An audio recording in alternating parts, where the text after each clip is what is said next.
You're listening to the Bathtub Refinishing Podcast. Powered by BathTubGuys Refinishing. We discuss the refinishing industry, interview owners and operators, and give tips to business owners and entrepreneurs. Now, here's your host, Daniel Montalvo. Hello, everybody. Welcome back to the Bathtub Refinishing Podcast.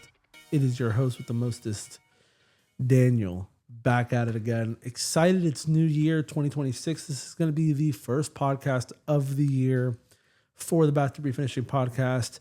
And I'm just very excited, man, because the outpour of support from you guys has been amazing. I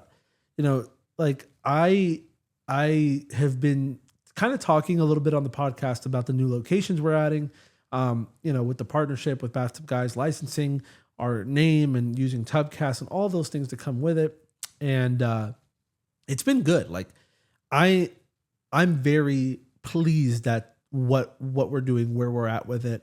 But we did put out a little call to action out there, and it's mostly for people who have refinishing businesses or people who are working for refinishing businesses and are kind of tired of, working, having a boss and stuff like that. But for the people who have refinishing businesses, a lot of you guys who follow this, my last kind of, and Patrick's last kind of like, hey guys, this is your opportunity to kind of jump aboard because it is getting busy. Like, for the last couple months, I've had 2 to 3 leads, for this kind of convert over into locations or put hard commitments, which is like money to hold locations, for BTG Expansion and them licensing the name for their businesses. And so why did we put out that thing is to kind of tell, like, look, me and Patrick both like are coming at it from the same angle of like, we really want to help refinishers, refinishing business owners. We started the same way, right? We started with spray. We started doing the same thing that everyone does, which is like, what the industry was for a long time, what it still is to a great extent. But we gave the opportunity to those individuals first. And so we still really want to help those people, but at the same time, we're not going to wait around forever. We've put a lot of time and money and resources into this program. And so we're getting a lot of interest from people who honestly are outside the entire refinishing world. And then on the other hand of that, people who are working for refinishing companies, making $20-$30 an hour, who want to now better their life and start their own thing. And pretty much like that was our kind of like last call to be like, hey man, don't let one of your guys now become a competitor. Don't, if you've been kind of in between whether to do it or not, and you believe in your heart of hearts that this is the path, but you're just kind of scared to like take the leap because it's going to be gone. And it couldn't be any truer. I had a gentleman reach out. He was one of the first people I reached out to about BathTubGuys in Atlanta, gentleman that used to subcontract work for me here.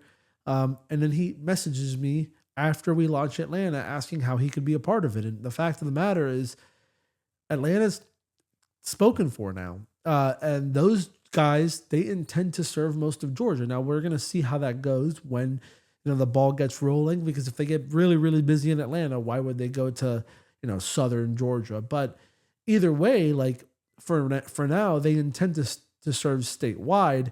And so that's kind of off the books. We're not in the business of having 5 or 6 people in your backyard doing the same thing. The exciting thing about this program and why it's really cool and why a lot of people are signing up for it is because you have a leg up with the product, with being the only game in town that's BathTubGuys and not having direct competitors. And those are things that matter. So I told the gentleman about some neighboring states that are still available, Tennessee being one of them. But, the Tennessee market and the Atlanta market are completely different. The metro in Atlanta is completely different. It has the most apartments per capita. Implications are crazy there. There's a lot of money to be made, a lot of work to be done there. And then the other hand of it too is some of the neighboring states are already going. So by the time, if you're on the fence, you have the money and you've been considering it, I honestly think setting up a discovery call with me, going over what it's really going to look like, getting some preliminary numbers together to kind of get you to understand exactly what this is going to look like for you is probably worth it, because by the time you want to make a move may have already been made by someone else. And that's what's going on. We just locked down South Carolina. We just have someone who say they're going to commit today. As of recording this, it is January 14th, I think. Yeah, it's January 14th. We just had somebody who said they gave a verbal commitment for North Carolina, and they said they're going to hard sign and pay their deposit today. And we have other inquiries from other places. We keep adding places. We just found another person from Massachusetts who's going to serve Central Massachusetts. Like, we are doing it, like, and it's happening. And, you know, like, we're about to be up to damn near 13 locations in the next couple of months with who we have lined up to take the reins in places. We also have a guy very, very adamant about Miami. It's spoken for already. So look, here's what I'm saying is this is gonna be the last time I say this kind of pitch, honestly, is if you're on the fence, at least book a discovery call, get together, get in contact with us. You can do it through Instagram. You can call me or text me. I prefer text first because it's my personal number, but 689-271-9934. Get into contact, set up a discovery call, find out if this is going to be a good fit for you. And again, regions are like, well, first come, first serve. So we are going to put together like a little thing because it is getting out of hand where we're getting so many people asking for different, for the same location, different people. Where we're going to put it like a form together on a website where you can submit it. And that way we have a list of people to qualify and get in. And when I mean qualify, it's not like you have to have an existing business or whatever. It's more so on the monetary side. Like, you need to be able to afford the $5,000 training. You need to be able to afford the business startup part of it, which, like, that is not something that we take any of at all. That is like, make sure you have enough money to run ads and list that in the third. And if you don't have that money, that's also fine. It doesn't disqualify you. We have in-house financing and stuff, but we do go through the candidates. We don't just take any single person with a pulse. We want to make sure it's good qualified people who are going to do the best and make the best out of this. So excited about 2026. It's going to be super cool. It's already starting off hot, and we've been getting a ton of positive reception. But shout out to our guy out there in Massachusetts who just signed. South Carolina, Diana, I'm excited to get going with you. And we have our trainings booked for BathTubGuys licensees all throughout February already, which is amazing. And the interest just keeps on ballooning. And keep in mind, guys, one last thing about that is we are running ads on this. We are promoting the heck out of it. But what is pretty much guaranteed to happen eventually is that the guy, for example, in Massachusetts might say, hey, I can serve Connecticut. I could serve New Hampshire. I have people who I know. And they're just going to start taking over multiple places. It's kind of already happened with our gentleman who runs Jacksonville taking over San Antonio and Austin. Because once you start doing this, you can find subcontractors in an area, train them on the installation of the product, drop ship the material to them, and now you have multiple refinishing businesses. So, like, keep in mind that it's not going to take long for this to balloon, because we do have some very cool, very honest, hardworking, but ambitious people who are going to build this thing to the max for themselves. And so just keep that in mind.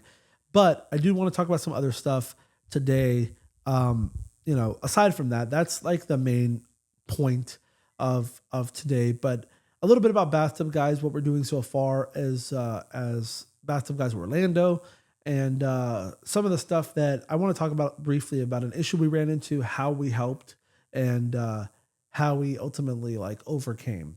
And this is actually for a location of ours. So just to give you some insight on what it means to be part of a team, what you can accomplish when you're working together. I think I'm going to start with that. So our BathTubGuys location in Texas did some work for a builder that was doing a remodel. And I guess the remodeler kind of failed a big inspection. And so they tried to renegotiate the price of the tubs while the work was already done. And we declined, obviously. The owner operator over there declined. He was like, no. This was all talked about before. Deposits already been paid. Work has already been furnished. And then they slowly started doing these things where they're like, well, we don't like this and we don't like that. They were saying that the tubs were a disaster. So we kind of double check and cross-reference what they're saying. And they're complaining about caulking, which traditionally is in the scope, but in commercial settings, we don't always put it in the scope. And in this case scenario, it wasn't in the project scope that we presented to them.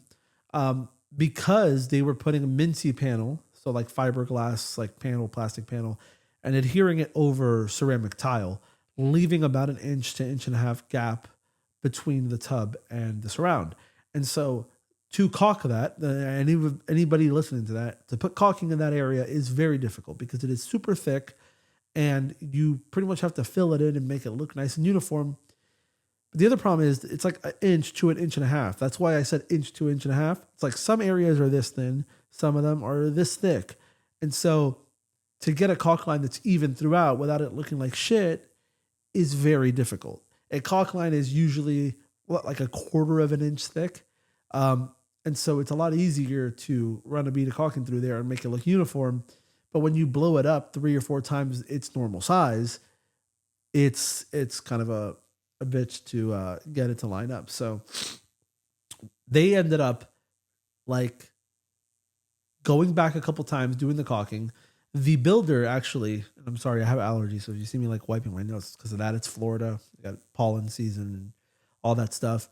But they like, hey, come back and fix this, whatever. The builder actually is like, I'm going to show you guys how I want it caulked. They had one of their people caulk it, and it looked exactly the same, to the point where the lady who was supervising told our staff to just keep caulking it ourselves, but that she wasn't happy with how it looked. And then after like 3 or 4 attempts to get the invoice paid, which we're not talking about small potatoes, it's like $78,000 or something like that. It's a notable amount of money. They said, no, that we're not going to pay it because we're unhappy. And by the way, we're going to terminate your contract, which again, this is why it pays to, number one, be part of a bigger team. But number two, have people in your team who understand contracts and know that you can't just arbitrarily decide I'm going to terminate the contract because they violated their own contract terms. And we have it well documented. We have it because we do most of our communication in writing. So we talk on the phone. We always follow up through email confirming what we just talked about for that very reason.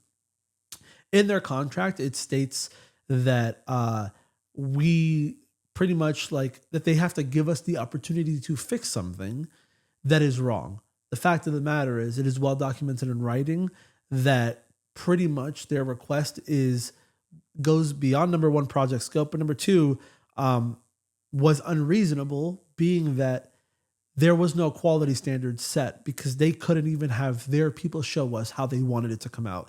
They just kept saying, we don't like it. That's not good enough. Legally speaking, you can't just say that. Like, no, we don't like it, so we're not going to pay. That's not what it works. It's why you have everything in writing.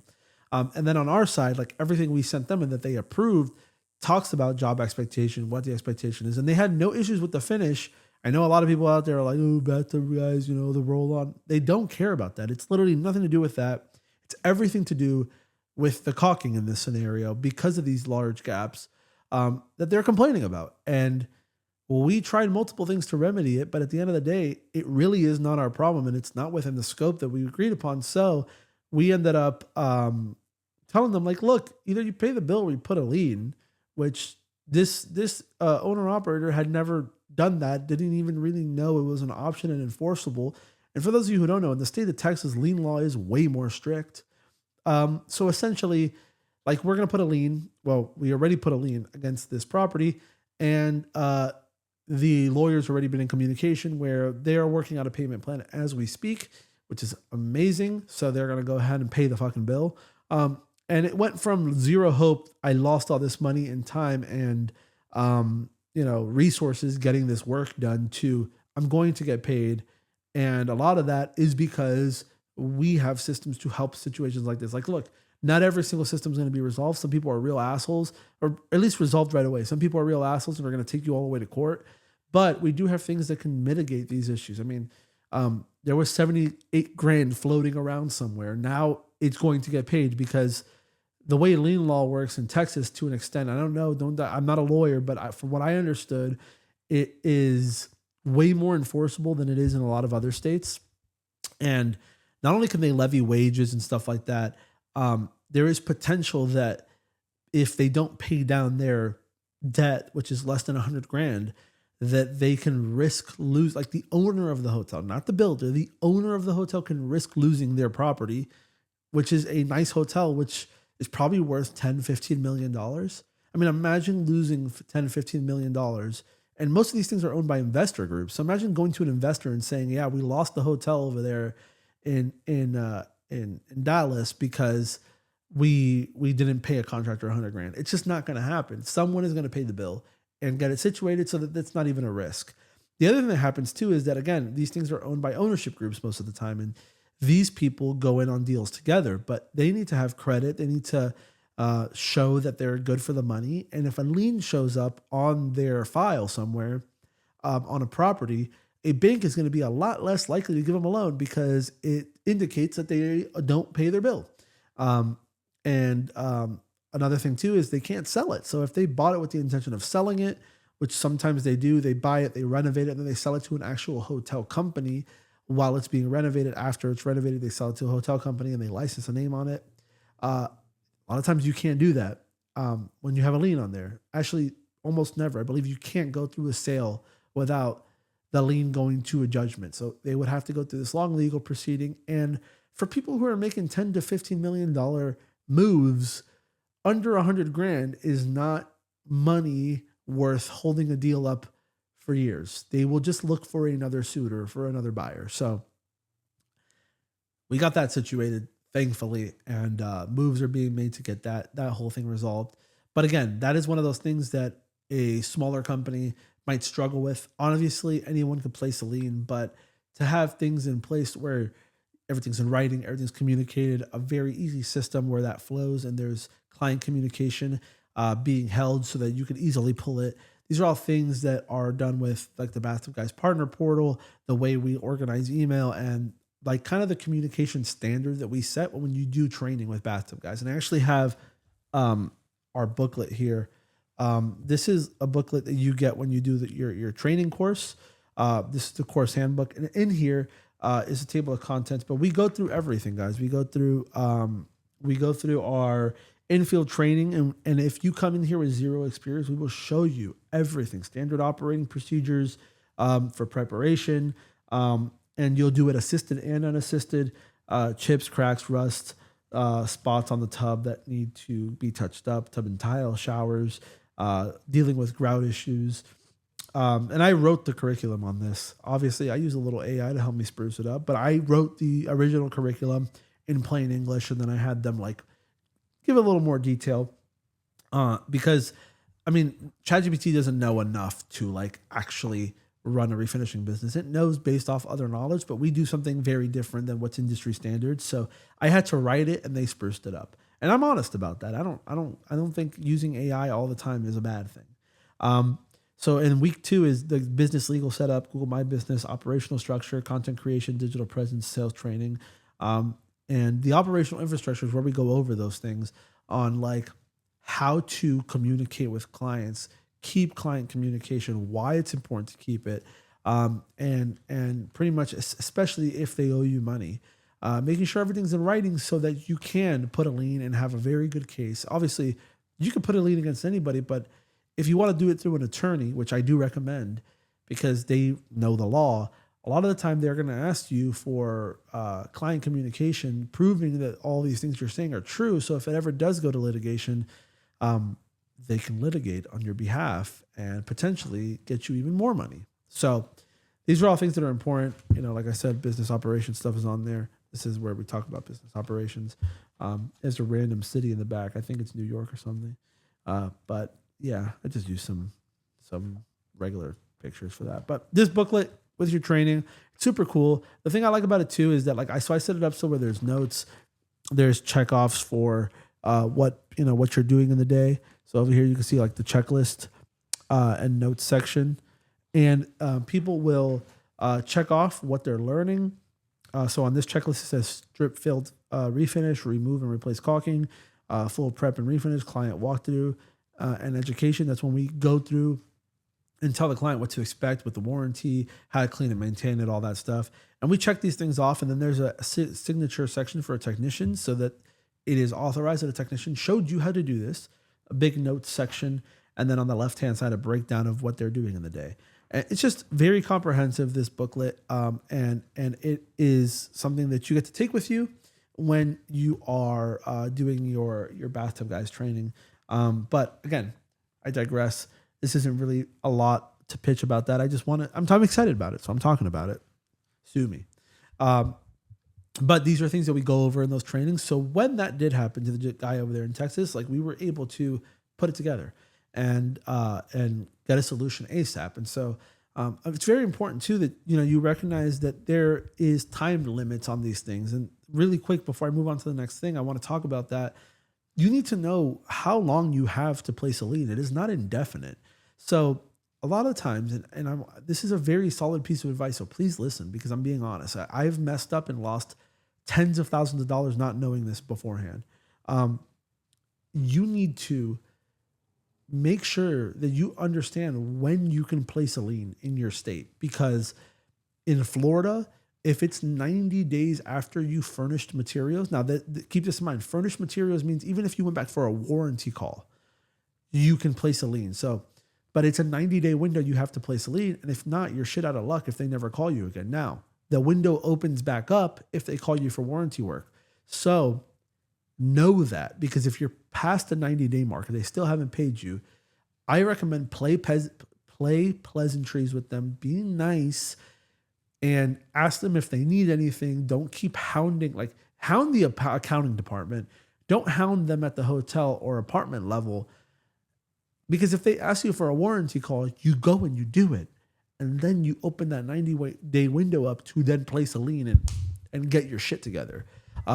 But some states it's less, some states it's more, some states it's more strict. Some days there is no reopen window. So you need to like learn that, because a tactic that some people do is they wait until that deadline in the state. They know the law.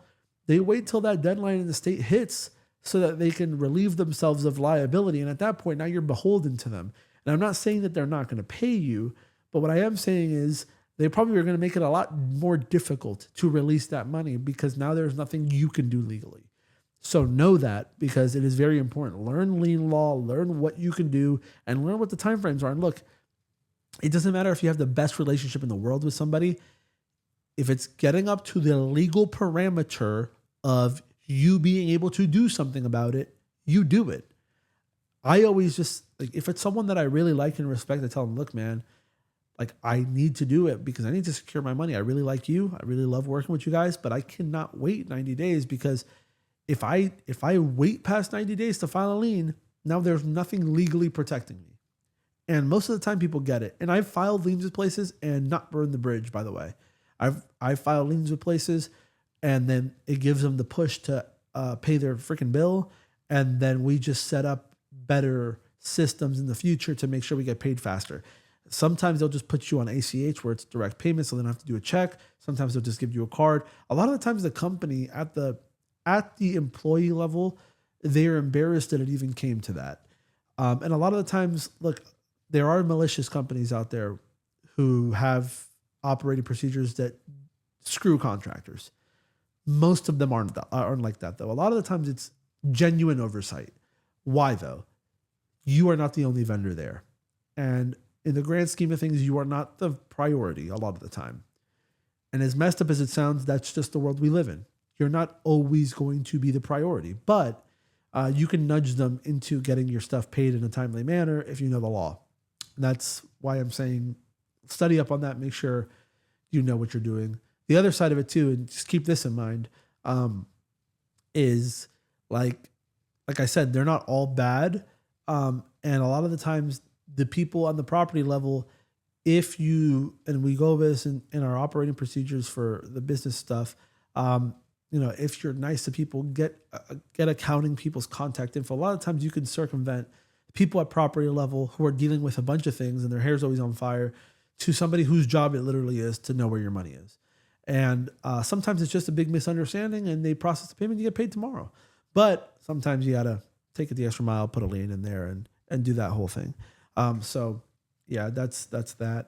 I did want to also say, guys, like we're growing locations. We're doing that whole thing.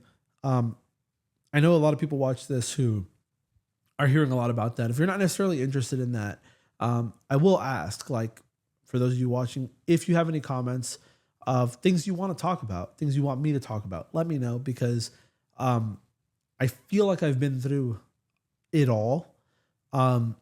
As far as like topics we've talked about on the podcast and stuff. And aside from having a guest, I don't want to get too redundant, right?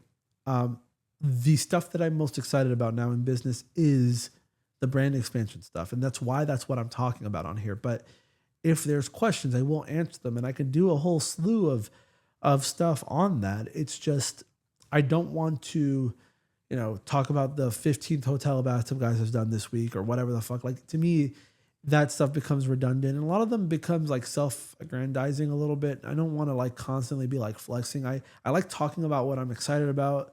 I do like to flex a little bit, but it's just because I'm proud of what I'm doing. That's really what it is. It's not like a big like fuck you, like I'm better. It's more like I'm proud of where I've come. I'm 28 years old and I've accomplished a lot. I'm very, very proud of it. And I also want to let you guys know that it's never too late for you. You know what I mean? And there's opportunity out there. So I do talk a lot more now about BathTubGuys licensing, what we're doing with that and expanding the brand, but I still love talking to refinishers from all walks, even if you spray, whatever.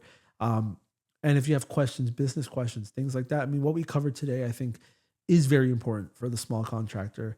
But I'd love to answer your question.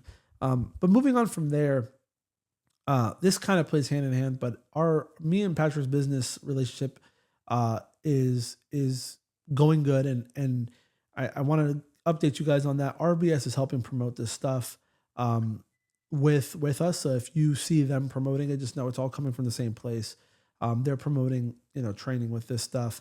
And I got this question the other day, and I thought I'd clear the air a little bit, because I don't know if I mentioned it. I might have mentioned it in the last podcast. I don't know. I've been talking to so many people lately. It's like these conversations just like kind of meld together. But I got a question. I think I talked about this, but we'll talk about it again because I've gotten questions. Yes, right now, as it stands on January 14th, 2026, Tubcast roll-on is the same thing as Ecopel roll-on. That is true right now. It wasn't always true. So what happened? Two things happened. One thing was, when we first partnered with Refinish Bath Solutions, we were using Ecopel spray. We then rebranded it to Tubcast as the Pro line. And we signed an exclusivity agreement for all professional products. What happened was, after time, our business relationship evolved a little bit. We got some hands-on with the product, and we realized that spraying it is okay, but scalability-wise, we want to really try to hone on this roll-on stuff. So we got trained by Victor over in South Carolina. Shout out to Victor Gonzalez Resurfacing, who had already been using the roll-on kit for professional use. And these are two different product lines, right? The spray on, the roll on. It's all based off of Ecopel's architecture, but it is modified. It's different. The original roll on that we were using worked, but it had a major drawback. I don't think I've ever talked about this on here, is that you needed to come back like 4 to 5 hours later to give it a second coat. Because it was 2 containers of epoxy plus, the additives or whatever they put in there, obviously, but it was 2 containers of the epoxy. What we modified, number one, when we started using it, we noticed the pigment was an issue. Why? Because we weren't using 2 parts of the epoxy. We were using 1 part epoxy and 1 part primer. What the problem with that was, well, number one, why do we do it, right? Efficiency, right? We need to do more jobs in a day. We need to prime it, and coming back 5 hours later is not an option. So we put more product in the epoxy container for pro use, and we put a primer in there. We noticed that the top coat coverage wasn't that great. So the pro version added more pigment. Why didn't it need it before? It didn't need it before because you put 2 top coats on it, guy. Obviously. But because we're doing it with less of the top coat, well, more at one time, but less at the time of application when it's wet, we needed more. So it covered. So we did that, a couple primer modifications, and we made the system so easy that to do it at a decent level, the level that a DIYer would be happy with, the Pro Series became more user-friendly for somebody with low expectations, which is like the person paying $100. I'm not telling you you're going to get a tub like my guys do. You're not going to do it with a DIY kit. Like if you don't know what you're doing. And for those of you out there who have used Tubcast, you know, it is not as easy as we make it look. It does involve training to get it to look professional. If I'm like, you think that someone's accepting some orange peel fucking mess from my company for $900, you're crazy. Like that's what we charge for tubs, between $650, $850, and with a couple extras, they're right up there. You think someone's paying $650 a tub and happy with it and leaving me 5-star reviews if it sucks? No, that's impossible. But that's not what's going on. And I know a lot of people have this conception of what Tubcast looks like from my videos of throwing stuff at Tubcast, but you really need to understand that, number one, those tubs were top coated a bajillion times. Number two, I rolled them on. I literally am not a technician. I've sprayed like 3 tubs my entire fucking life, and I rolled them on not knowing what I'm doing. And then the one here in the shop, Brian Gurry rolled. He doesn't roll tubs. And when I throw stuff at the tubs and it looks like orange peel, yeah, it's because it was orange peel because I don't know what the fuck I'm doing. I'm just painting it, but that wasn't the point. It wasn't a finish expedition. It was showing like the durability of the product. That was what those videos were all about. But anyway, I digress. Going back to what actually happened and why it's the same now is because Tubcast influenced the DIY kit. It is vice versa. What people think. People think, oh no, they're just pulling the rug from under us. It was the same thing the whole time. It's not. It was originally 2 top coats of a slightly different formula, which we altered and tweaked for pro use. The pro one was easier for someone to pick up and learn and get a good enough result, something that's good enough for a DIYer to be happy with, someone who's paying $100, that we decided, let's just make that the only thing. And that's what happened. So you can buy Tubcast from Amazon. You will pay 3 times as much as a pro who signs a BathTubGuys license agreement pays. So you're not going to be able to compete with them, number one. Number two, anytime you got to do a touch-up, you buy another $100 because it comes pre-portioned. You don't get access to touch-up kits and stuff like that, like our guys. And then the other part of it too, though, is, again, the context. Just because it's the same product does not make it inferior. It wasn't the same product before. It's the same product now, but it doesn't make it inferior because you can just go buy paint at Sherwin-Williams. You can buy the Pro Series of paint and they will sell it to anybody. That doesn't mean that the paint is better or worse just because a professional knows how to install it. Professionalism is literally just the know-how to do it the right way. That is why people pay interior painters. It's a whole business. Anyone can interior paint. Hell, anyone can paint a tub. You don't tell me if a DIYer tried hard enough that they can do it themselves. Of course they could, but they won't. That's the point. That's why people pay for convenience. You can learn how to rebuild an engine watching YouTube videos, but are you going to do it better than the guy who does it themselves and does it for money, who does it professionally? No. So that's what all these things I'm coming at and just letting you know, like, it's not the same. Or it is the same now, but it wasn't always the same. And the fact of the matter is, I don't think it is a big deal. I don't think it matters that much. I think it matters a lot to guys out there who also don't understand that what they buy from Midwest or Top Coat or EAH is also just like not actually theirs. Like, yes, do they produce it? Yes, but like they did not create something out of a laboratory. And look, to be fair, neither did we. We tweak it, we go through it, and the raw material person who sends it is the rightful creator in Europe and Slovenia. But we have the recipe and make it in the United States. I would imagine it's pretty similar to what's going on in the other places. Like, 2-part polyurethanes, 2K urethane systems have been around for 4 decades, since like the 70s, dude. Modified versions of it, that's the same thing we're doing. There is nothing wrong with that. And look, the fact of the matter is, any of those manufacturers put a product on the shelf, people will buy it. And a lot of people won't even complain. but they only want to sell to pros, and that's fine. Patrick started his business off DIY. He had a DIY product.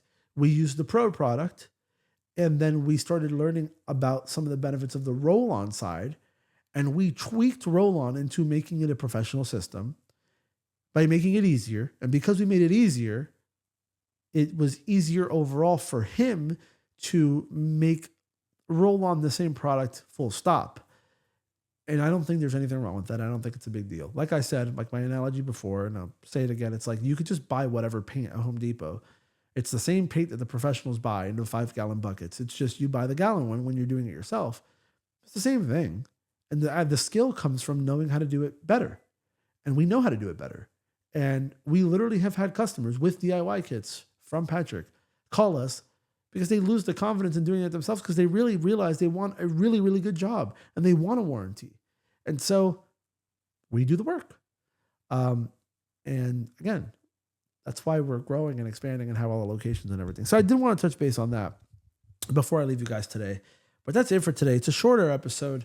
I mean, when it's myself, I just kind of talk about what's going on, what's new. That's the episode for this week. But if you guys have any questions, comments, concerns, let me know below. If you're interested in joining the Refinishing Academy, getting your own Bathtub Guys license location so that you could be Bathtub Guys in your area, also let me know because we do have openings available for that. But they are coming quickly. And just remember, if you're in a big metro or want to service a big metro area, a city, those areas are going to go first. Like the main ones, New York City are being talked about. Boston already kind of accounted for. Miami, Fort Lauderdale, we have people really interested in them. At Los Angeles, like we have people in the big places, Kansas City, Missouri, like that are interested in doing this stuff. So the more people, the less chance you have. So if you are interested, act now, and at least set up a discovery call so you can kind of understand where we're at, what the implication is for your business, and we can kind of put together some preliminary numbers to see like more or less what you could look forward to in your region. But for now, that is it. I will see you guys later. Love you guys all. Happy New Year. Bye-bye. You've been listening to the Bathtub Refinishing Podcast. If you liked what you heard, be sure to keep up with the Bathtub Guys on YouTube, Facebook, and Instagram, or visit BathTubGuys.com for more. Thanks for listening, and we'll see you next time.